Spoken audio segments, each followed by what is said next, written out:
if 430 billion was distributed among every single person in this world, then poverty would end overnight. Do you know what the flaw is with this statement?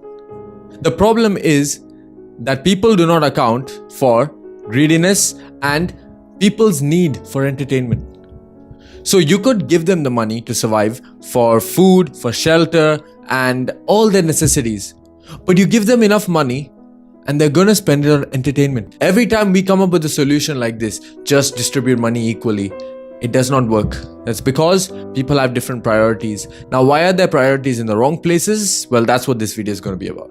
Once upon a time, a media crew went to Morocco and to one of the most poorest parts of Morocco. And what would you expect to find in one of the poorest parts of Morocco? Poverty. And that is exactly what they found. And they interviewed this one man. They said, let's say we gave you $1,000 to keep and you can spend it any way you like. What would you spend it on?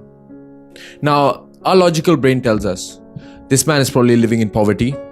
He would want maybe proper access to clean water. He would want food to survive. Maybe he wants a decent enough house which wouldn't crumble. That's what we would think. But when they actually asked him, what did you really want? His answer was surprising. He said, all I want is an unlimited supply of constant television. Yep, television. He said, forget food, forget water, forget everything else. If I have television, that will keep me distracted from the regular problems of life. Basically, I wouldn't have to face the problems because whether that's happening or not, I'm being distracted. I want an escape from my daily life. And so for that reason, he said, I would keep paying television subscriptions and that is good enough for me. So I'm not saying he's right or wrong. But if everybody thought this exact same way, maybe not with television, but with whatever you like the most, and you thought, if you were given enough money to survive, would you really trust yourself not to use that money for something else and use it exactly for what is needed? The likeliness is very low, isn't it? And this probably puts light on the biggest flaw in human history. That is that we never think logically. And this is why the stock markets exist if you think about it. Why? Because if it was as simple as calculating numbers which you can forecast to 100% accuracy, what is the need for the stock market in the first place? Because as long as you know finance, as long as you know numbers, you can exactly predict what's going to happen. But no, that's where the difference comes. The stock market is dependent on how people feel. And when it comes to how people feel, you can never control that. There is no metric to say people are going to feel this way, people are going to feel that way. You can make a prediction. You can never be definite about what exactly they're going to chase. And in the same way, everybody you think wants to survive. And everybody would say, I just want enough money to survive. But when they get that money that is enough to survive, they end up spending it on entertainment. So the main idea of this video is, yes, this is a characteristic flaw. This is a universal truth that every human being on earth wants to spend money on pleasurable things. So if that is the case, it's not as easy as just saying, don't spend it on things that you like. Because if this is an evolutionary instinct, it's not going to go overnight. It's not going to go in 100 years. It's probably going to take 1,000 years or so, or even more. And without that, you can't remove this part of your thinking away from you completely. So what is the next best thing you can do, especially if you live by yourself and you're a young guy trying to make it out? So what can you do to enjoy the same things, but in your own way? Maybe not as extreme as what other people are doing, but in your own way, find your own entertainment. How do you do that? So obviously, we want to enjoy things. That is what our instinct is. Always we want to find something that we can enjoy. And you might not have the means to do that. Maybe it's not very affordable. Maybe going bowling every weekend, going to the movies, maybe isn't so affordable. Maybe buying clothes isn't so affordable. So what do? Instead, I want you to find the next best thing that you can do that almost replicates the feeling that you get from doing each of these. Okay, that might sound very complex. I'll break it down into simple terms.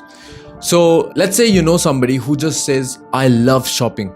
Anything to do with shopping, I'm there and I love to do it every weekend. That almost gives me a reason to live. Okay, that's a big statement. And so you think they need that, and without that, they cannot live.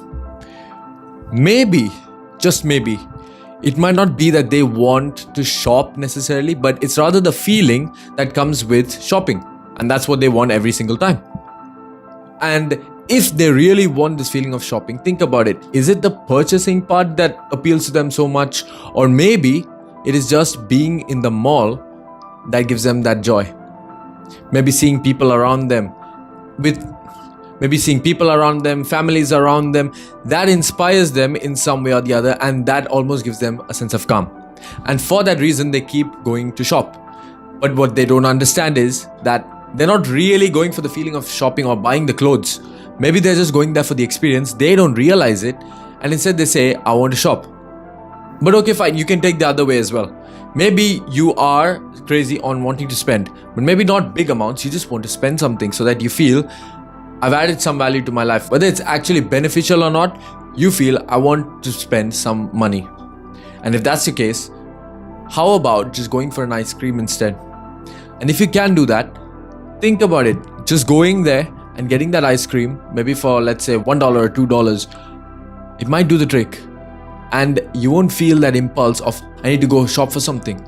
Or maybe it's the fact that your friends and you go shopping every weekend, and that gives you another thrill. Still fine. And if that's the case, why don't you guys just go and grab coffee or some lunch and be on your way? It's the same experience still, isn't it? So maybe it's that you want to spend time with your friends, and that feeling is associated with shopping. So when everybody shops, you want to shop, and then you spend too much money, and then you see, my bank balance is zero. So better than that would be probably spending money more wisely, but at the same time, understand the motive of why you're spending this money. Why not spend it another way? A more cheaper way. And that is possible if you can reframe your understanding of how do I reach a certain solution. And one of the best ways to get there is, let's say you have 3 or 4 expensive tastes in a month, and this is how you achieve happiness.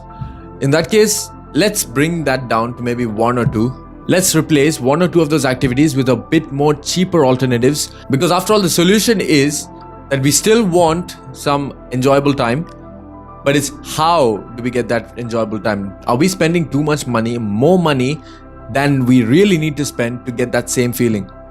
And that is what we want to do. We want to minimize our cost, but at the same time have the same benefit. And if you can get that benefit by any other way, think of how your brain perceives an interest. What is it really interested in? And that will give you the solution for exactly your problem. Just remember how habits always come about, because you spend way too much money too early on, and then afterwards that just becomes a daily habit, and then you're like, I need to spend this money, and without that money spent, I will not feel comfort. I will not feel happy. And when your mind gets to that state, it's very hard to reverse it, because once it's addicted to the wrong thing, it can stick with you forever. Because if, let's say, your mind gets addicted to spending money, it says, it's not the activity that matters for me. Let's say you spend 70 or 80 euros on a steak, and that gives you happiness because I might have done something, because I feel I've spent all that money. And when your mind gets addicted to that, it's the wrong kind of motive. So you always want to bring it back. Bring it back to what activity am I enjoying, and not how much money am I spending on this. And most particularly, cut down on the money and focus on what activity can I replace it with, which is very simple, and find that motive for why you spend. So the next time that you are about to spend money on something very big, think about it. Is there something else that I could spend that money on which gives me almost the same satisfaction? And if not, is it even worth keeping in my life at all? And if you're interested in topics just like this, then be sure to check out my video on how to cut down on your food spending without losing any flavor. So smash subscribe, slap a like on, and always remember, never stop dreaming. See you all.